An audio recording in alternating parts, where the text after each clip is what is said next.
오늘은 어버이 주일입니다. 전하는 전하 듣는 성도 모두에게 약간은 부담스러울 수도 있는 설교의 내용입니다. 매번 들어도 부모 공경, 효도하는 이 일에 순종을 잘 못하니까 우리 아예 듣기 싫은 그런 내용일 수도 있습니다. 그래도 우리가 진지하게 하나님의 말씀을 듣고 우리가 한 번에 온전한 효자, 효녀는 될 수 없겠지만은 그래도 조금씩 말씀에 순종하여 나가는 저와 여러분 되기를 간절히 바랍니다. 우리가 요즘 매일 성경 묵상하는 본문이 마침 신명기 가운데서도 십계명 내용을 읽고 있습니다. 십계명을 두 부문으로 나누면 1계명부터 4계명까지는 하나님을 사랑하라는 계명이죠. 그리고 5계명부터 10계명까지는 이웃을 사랑하라는 계명입니다. 이웃을 사랑하라는 계명 가운데 가장 먼저 나오는 것이 너의 부모를 공경하라는 계명입니다. 너의 부모를 공경하라. 10계명에 의하면 부모 공경이 이웃 사랑의 시작입니다. 가장 먼저 사랑해야 할 사람이 바로 부모이고 가장 깊이 사랑해야 할 분이 또 부모입니다. 그래서 이웃 사랑의 다른 계명에 대해서는 복을 특별히 약속하지 않는데 부모 공경에 대해서는 하나님이 특별히 복을 주시겠다고 약속을 하고 있습니다. 출애굽기 20장 12절에 보면 너의 부모를 공경하라. 그리하면 네 하나님 여호와가 내게 준 땅에서 네 생명이 길리라. 단순히 오래 사는 걸 말하는 게 아닙니다. 하나님이 복 주시겠다는 거죠. 에베소서 6장에도 보면 자녀들아 주 안에서 너희 부모에게 순종하라. 이것이 옳으니라. 내 아버지와 어머니를 공경하라. 이것은 약속이 있는 첫 계명이니 이로써 내가 잘되고 땅에서 장수하리라. 이 계명에 대해서는 복을 약속하고 있습니다. 우리 하나님은 부모를 공경하는 자를 귀하게 여기시고 그에게 복 주시겠다고 약속합니다. 우리가 부모를 공경한다고 해서 구원받는 건 아닙니다. 그러나 우리가 구원받은 하나님의 백성이라면 부모를 공경해야 합니다. 사실 룻기의 중심 주제가 부모 공경은 아니죠. 그런데 연초에 제가 룻기를 쭉 읽고 묵상하는 중에 5월 달에 한번 이 본문으로 설교를 해야 되겠다 그런 생각을 하게 되었습니다. 룻기의 중심 주제는 하나님의 구원 역사는 그치지 않는다. 그리고 그 구원의 역사가 이방인에게까지 확장된다는 것을 보여주는 것입니다. 하지만 하나님이 이 룻기를 통해서도 또 다르게 우리에게 교훈하시는 바가 뭐냐 하면 부모를 공경하는 룻을 하나님이 사랑하시고 그에게 복을 주셨다는 것이 너무나도 선명하기 때문에 어버이 주일 설교 본문으로 정했습니다. 룻을 처음부터 끝까지 읽어보면 하나님께서 룻을 매우 귀하게 보고 있음을 알 수 있습니다. 그래서 하나님은 룻의 걸음걸음을 인도하십니다. 우연히 가는 것 같지만 하나님께서 인도하신 걸음이라는 것을 볼 수 있습니다. 하나님이 그 걸음을 인도하신 이유가 뭐냐면 룻이 부모를 공경하는 그런 모습을 보여주었기 때문입니다. 룻의 본래 나라는 모압입니다. 이방 나라죠. 그 이방의 고향을 버리고 이스라엘의 베들레헴으로 온 이유는 뭐냐 하면 하나님을 공경하기 위해서, 하나님을 경외하기 위해서라기보다는 부모를 공경했기 때문에 시어머니 나오미를 내가 책임지겠다는 그 마음이 훨씬 더 컸습니다. 여러분 아시다시피 나오미는 이스라엘 베들레헴에 살던 사람인데 약 10여 년 전쯤에 하나님이 계속 이 이스라엘 땅에 흉년을 주시니까 먹고 살려고 모압으로 이민을 갔습니다. 온 가족이 이민을 갔죠.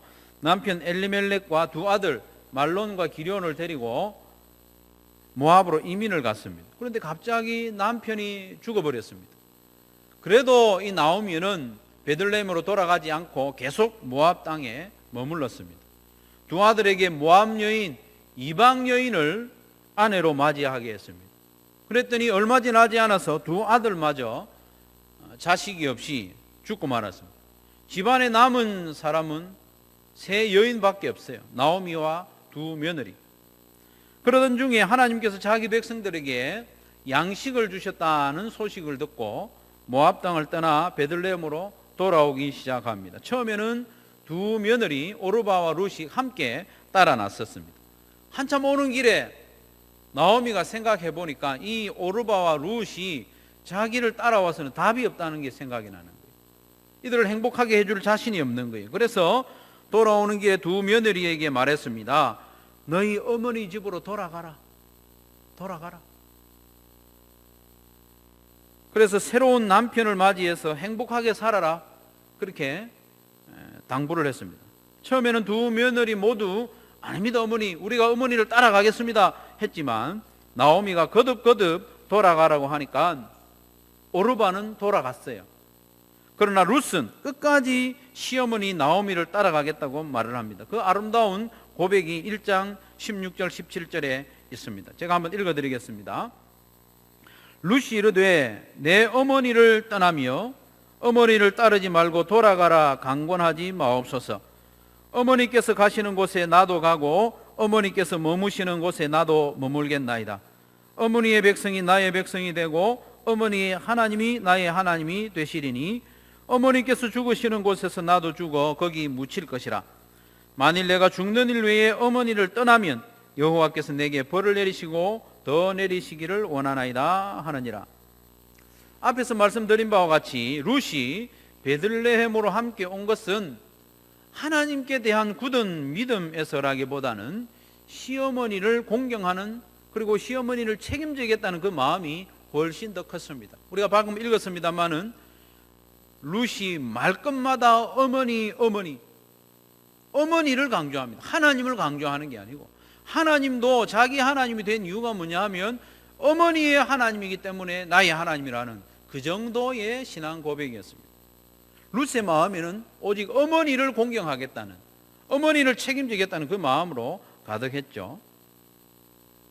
특히 1장 15절에 보면 나오미가 룻에게 하나님께 대한 바른 믿음을 전수하지 못했음을 알 수 있습니다. 15절에 보면 나오미가 또 이르되 보라 내 동서는 그의 백성과 그의 신들에게로 돌아가나니 너도 너의 동서를 따라 돌아가라, 이렇게 권면하죠.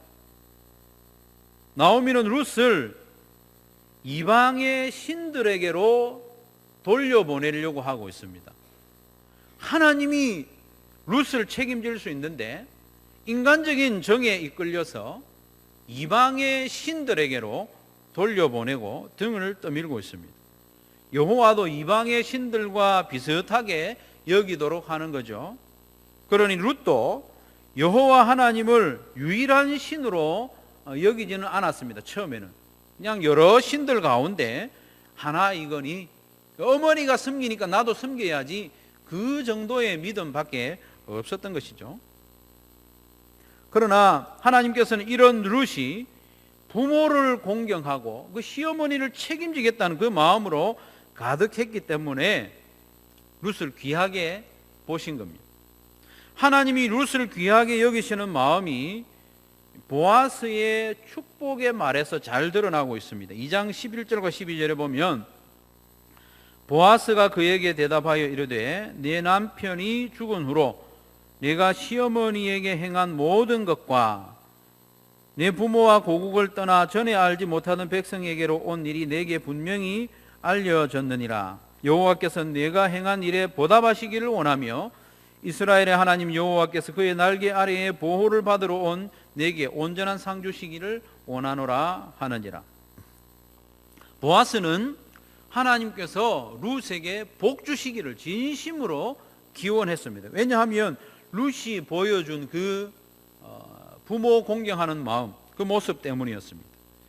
그래서 하나님께서는 룻의 걸음을 한 걸음 한 걸음 인도하셔서 우연히 보아스의 밭에 가서 이삭을 죽게 하셨고, 마침 보아스가 그때 나타나가지고 룻을 보게 하시고, 또 보아스로 하여금 룻의 기업을 물어주게 하셨고, 룻에게서 다윗의 할아버지인 오벳이 태어나게 하셨던 겁니다. 오벳은 다윗의 할아버지일 뿐만 아니라 우리의 구세주이신 예수님의 육신의 조상이었던 것이죠. 그래서 자연스럽게 이 룻이, 이방 여인 룻이 예수님의 족보에 오르는 그런 놀라운 영광을 누리게 된 것입니다. 또한 룻이 낳은 아들의 이름이 오벳입니다. 오벳의 이름의 뜻이 뭐냐면 복양하는 자, 섬기는 자, 그런 뜻입니다. 이 오벳이 어머니 룻뿐만 아니고 할머니 나오미까지 책임지는 그런 복양자의 역할을 감당했던 것이죠. 우리 하나님은 부모를 공경하는 자를 귀하게 여기시고 또 그에게 복을 주시는 분이심을 믿으시기를 바랍니다. 우리는 복 받기를 원하는데 잘 되기를 원해서 열심히 무엇인가 합니다. 내가 열심히 해서 얻는 것도 귀하고 좋은 것이 많이 있습니다만은 하나님께서 복 주시면 내가 애써서 얻은 것과는 비교할 수 없는 은혜가 임한다는 것을 여러분 기억하시기를 바랍니다. 그래서 부모를 공경하는 그 사람의 길을 우리 하나님께서 내가 알지 못하는 길로 선하게 인도하시는 여러분 믿으시기를 바랍니다. 룻이 시어머니 나오미를 공경한 구체적인 모습은 순종이었습니다. 순종. 공경이라고 하는 것은 마음의 자세를 말합니다. 모든 일에 있어서 부모를 공경하는 것은 내가 부모를 무겁게 여기는 겁니다. 가볍게 여기지 않고 부모를 무겁게 여기는 것이 공경입니다. 순종은 공경하는 마음이 겉으로 드러나는 것을 말합니다. 순종. 나는 부모님을 마음으로는 사랑하고 또 공경하는데 순종은 잘 못해요. 그렇게 말하는 경우가 있지 않습니까? 스스로 그렇게 생각하기도 합니다. 나는 부모님을 공경하기도 하고 사랑하는데 내 모습을 가만히 보니까 그렇게 순종을 잘하는 것 같지 않다. 그런 경우 있지 않습니까? 그렇다면 그분은 좀 착각하고 있는 거예요. 순종을 잘 안 하면 공경도 안 하는 겁니다. 공경하면 순종하게 마련입니다. 룻은 시어머니에게 늘 순종했는데 공경하는 마음이 겉으로 나타난 거예요. 그 순종의 모습을 우리 하나님이 기뻐하셨고 감동하셨어요. 룻은 나오미가 모압으로 돌아가라는 그 말을 할 때를 제외하고는 항상 어머니에게 순종했어요. 이삭을 주우러 나갈 때도요, 다 큰 어른이 그냥 가면 되죠. 그러나 나오미의 허락을 받고 갔습니다. 보아스의 밭에서만 이삭을 주우라는 말에도 룻은 순종했습니다. 특히 룻기 3장 1절에서 9절 말씀해 보면 여인으로서는 상당히 수치스럽고 자존심이 상할 만한 일을 어머니가 시켰는데도 룻은 그대로 순종합니다. 어떤 일을 시켰는가 하면 3절 4절에 보면 그런즉 너는 목욕하고 기름을 바르고 의복을 입고 타작마당에 내려가서 그 사람이 먹고 마시기를 다 하기까지는 그에게 보이지 말고 그가 누울 때에 너는 그가 눕는 곳을 알았다가 들어가서 그의 발치 이불을 들고 거기 누우라. 그가 내 할 일을 내게 알게 하리라. 1부 때는 학생들이 있기 때문에 이 말씀을 자세히 설명하지는 못했지만 여러분 무슨 이야기인지 좀 짐작이 되지 않습니까? 물론 이스라엘에 있는 이 기업 무르는 제도를 근거로 나오미가 룻에게 시킨 일이지만은 여인으로서는 상당히 자존심 상하고 무안하고 부끄러운 일입니다. 여인이 먼저 남자에게 다가가는 거예요. 어떻게 보면 유혹하는 것처럼 보일 수도 있습니다. 그런 일을 시켰는데도 불구하고 이 룻이 순종합니다. 5절에 룻이 뭐라고 대답하는가 하면 룻이 시어머니에게 이르되 어머니의 말씀대로 내가 다 행하리이다 하니라. 부끄러운 일이지만 어머니가 시키니까 하는 거예요. 이어지는 6절에 보면 룻이 온전히 순종했다고 다시 한번 기록합니다. 그가 타작마당으로 내려가서 시어머니의 명령대로 다 하니라. 그렇게 말하고 난 뒤에 이어지는 말씀에 보면 실제로 룻이 어떻게 했는지를 기록을 하고 있습니다. 룻기 기자는 그걸 지금 반복해서 기록을 함으로써 룻이 얼마나 어머니의 말씀에 잘 순종했는지를 강조하고 있는 것이죠. 하나님께서 그를 귀하게 여기심을 드러내는 것입니다. 룻의 순종으로 말미암아 기업 물어는 일이 일사천리로 진행되어서 룻과 나오미의 가문이 온전히 회복됩니다. 하나님은 부모에게 순종하는 자를 귀하게 여기시고 그에게 복 주시는 분이십니다. 이스라엘의 첫 번째 왕이 사울인데요, 우리는 사울에 대해서 인상이, 기억이 별로 좋지 않습니다. 하지만 사울이 왕으로 세움을 받을 그 당시만 해도 사울은 부모님께 순종하는 모습을 보여줍니다. 하나님께서는 사울이 부모님께 순종하는 모습을 기록하게 한 후에 왕으로 세우셨던 거죠. 연관이 있습니다. 사울의 아버지가 암나귀들을 잃어버렸습니다. 그래서 사울에게 암나귀를 좀 찾아보라고 시키죠. 이 일은 슈퍼마켓 가서 심부름하는 정도의 일이 아닙니다. 사무엘상 9장 말씀에 보면 이 사울이 아버지의 명에 순종해서 에브라임 산지, 온 산지를 헤매고 다닙니다.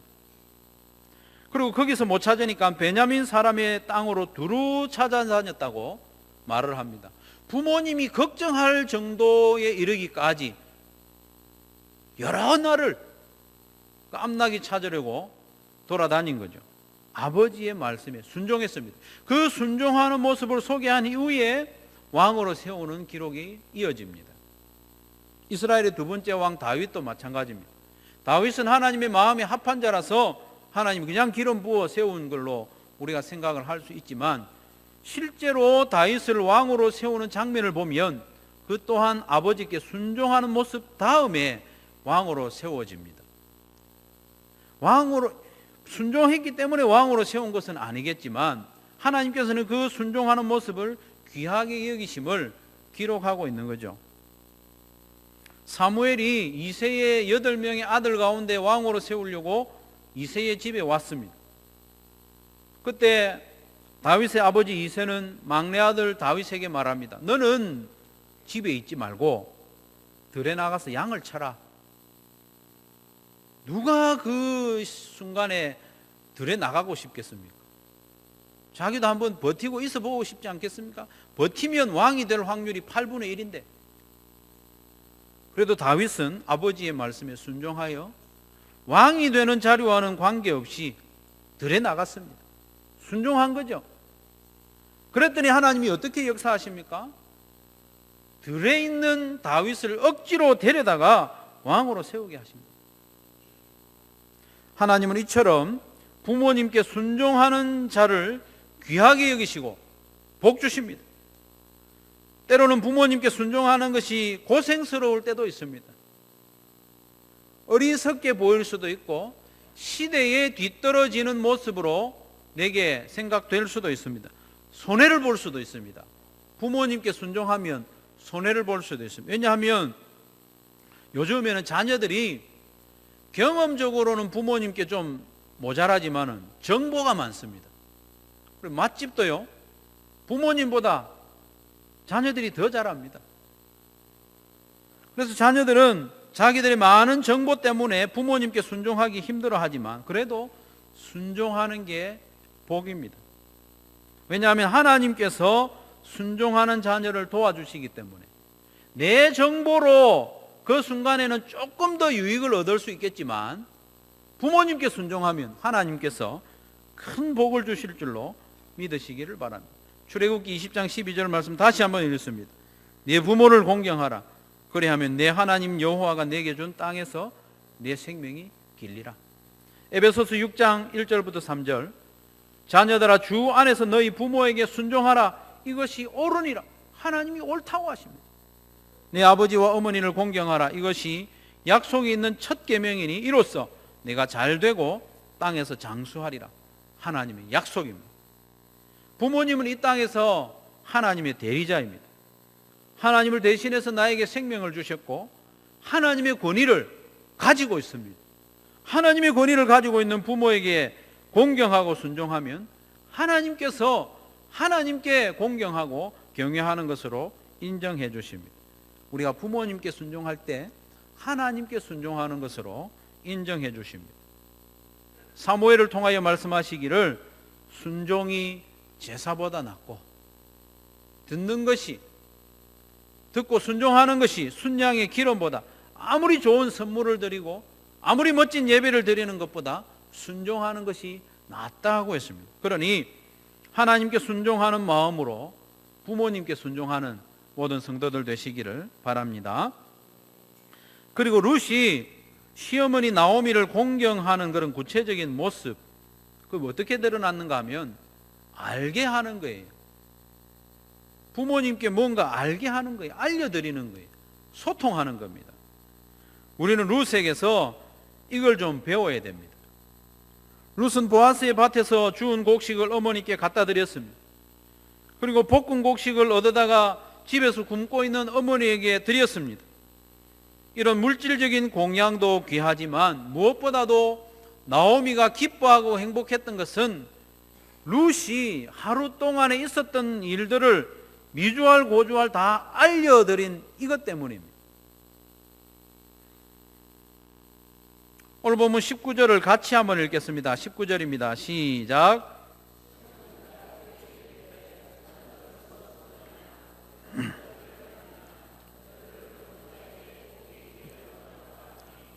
룻이 누구에게서 일하였는지를 시어머니에게 알게 하여 이르되 오늘 일하게 한 사람의 이름은 보아스니이다 하는지라.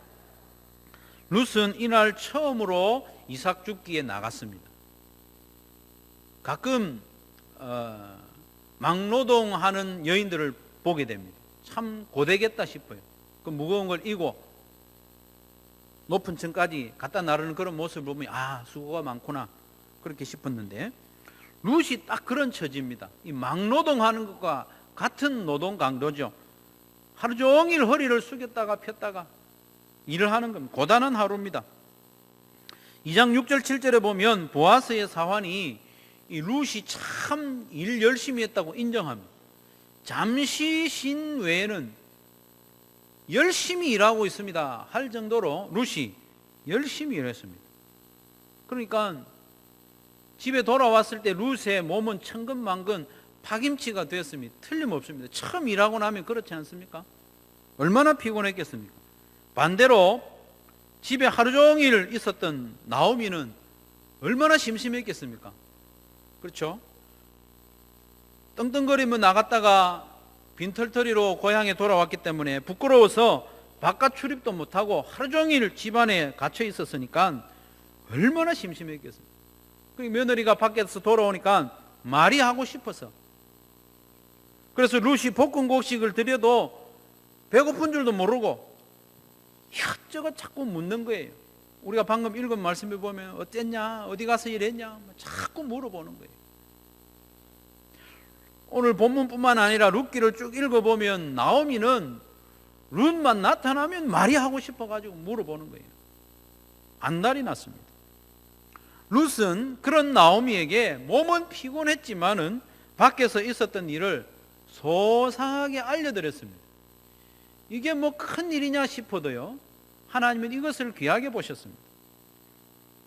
3장 16절 17절에도 보면 나오미는 또 물어보고 룻은 소상하게 알리는 장면이 또 나옵니다. 룻이 시어머니에게 가니 그가 이르되 내 딸아 어떻게 되었느냐 하니 룻이 그 사람이 자기에게 행한 것을 다 알리고 이르되 그가 내게 이 보리를 6번 되어주며 이르기를 빈손으로 내 시어머니에게 가지 말라 하더이다 하니라.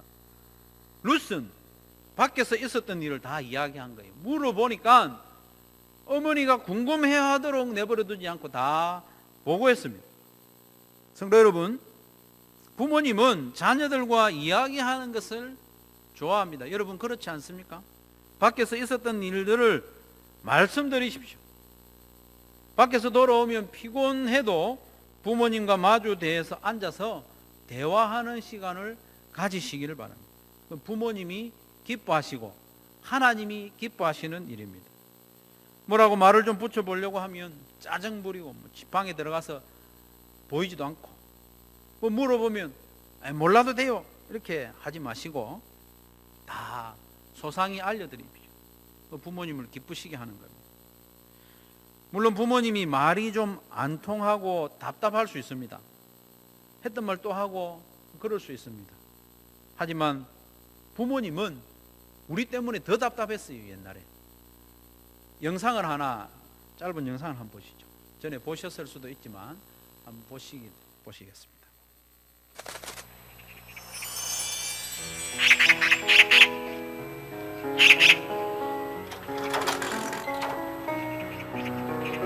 치매기가 있는 백발 노인이 창밖을 내다보다가 아들에게 물었습니다. 얘야, 저 새가 무슨 새냐? 까치요. 아버지는 고개를 끄덕이시더니 조금 있다 다시 물었습니다. 얘야, 저 새가 무슨 새냐? 까치라니까요. 아버지는 창밖을 바라보시더니 또 같은 말을 하십니다. 얘야, 저 새가 무슨 새라고 했지? 몇 번이나 대답해야 아시겠어요. 까치요, 까치라고요. 그때 옆에서 듣던 어머니가 한숨을 쉬고는 말씀하셨습니다. 아범아, 너는 어렸을 때 저게 무슨 새냐고 100번도 더 물었다. 아빠, 저 새가 무슨 새예요? 까치란다. 까치요?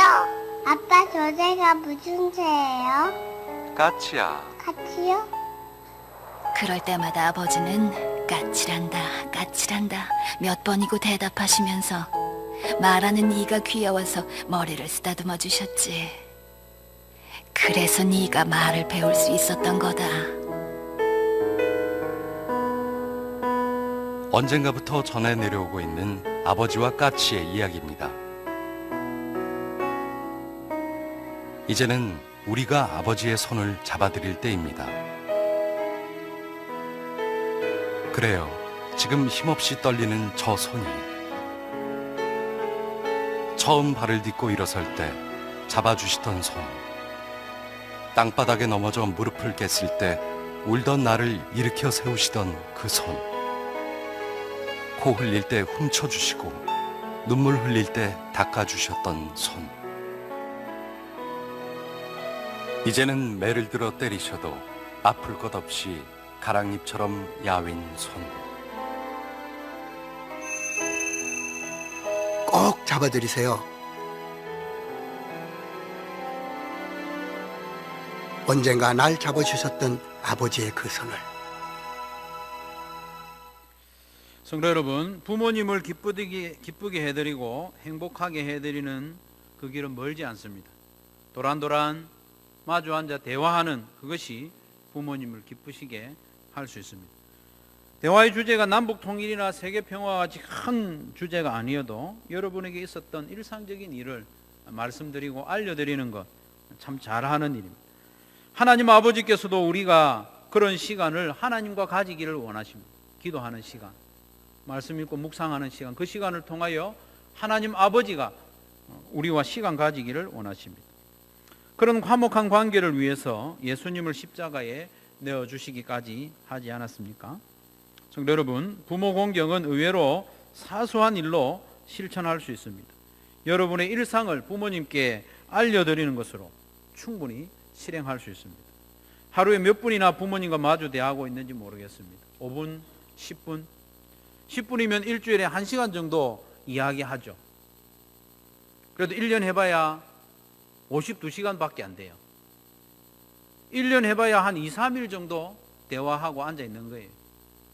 10년 하면 20일 정도? 그 정도밖에 안 됩니다. 우리의 삶이 그렇다는 겁니다.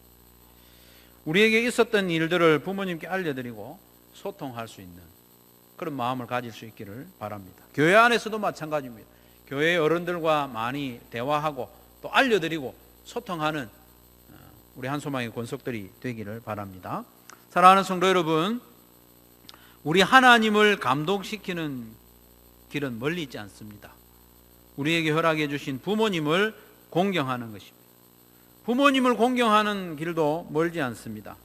주 안에서 순종해야 됩니다. 부모님께 순종하고, 그리고 부모님과 자주 이야기하고 소통하고, 그게 우리 부모님을 기쁘시게 하고 행복하게 하는 길입니다. 그러면 우리 하나님이 우리를 기뻐해 주십니다. 우리가 부모님께 대하는 그것을 하나님께 하는 것으로 받아주시고 우리에게 복을 주시겠다고 약속하셨습니다. 하나님이 복을 주시면 이 땅에서도 잘 되고 참된 행복을 누릴 수 있을 줄로 믿으시기를 바랍니다. 우리 한소망에 속한 모든 권속들이 그 복을 받아 누리기를 주님의 이름으로 축원합니다.